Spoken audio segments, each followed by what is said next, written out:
She didn't remember when it started, only that it felt constant. Scrolling, watching, comparing.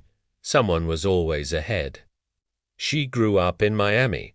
Sunlight, color, movement everywhere. But inside, her world felt small. Everywhere she looked, someone else seemed to be doing better grades, better body, better confidence, better friends. At school, she noticed everything. Who spoke the loudest, who got noticed first, who walked like they already belonged. And she asked herself the same question every day, why not me? On her phone, it felt worse.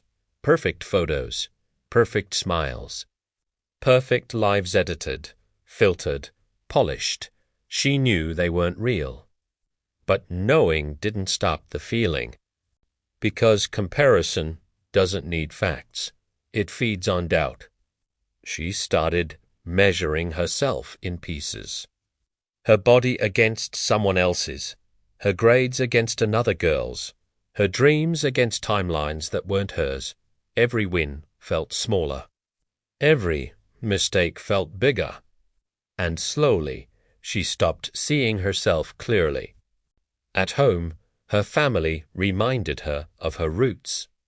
They talked about sacrifice, about starting with nothing, about working twice as hard.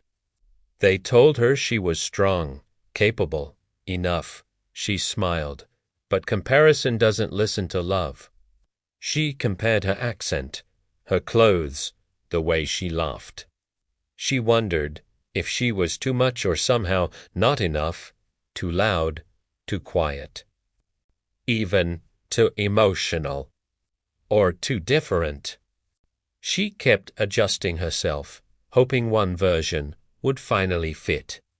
One afternoon, after another long day of pretending, she sat alone, no phone, no noise. Just her reflection in a dark window, and for the first time, she asked a different question. Not why am I behind, but behind who? She realized something that stopped her cold.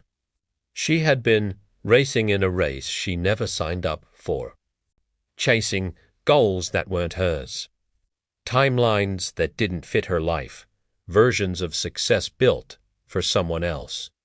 She thought about her own journey, the obstacles she faced, the things she had already survived, the growth no one else saw.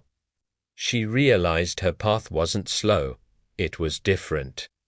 Comparison told her she was late, but late compared to what? Someone else's starting line? Someone else's resources? Someone else's story that wasn't fairness, that was pressure.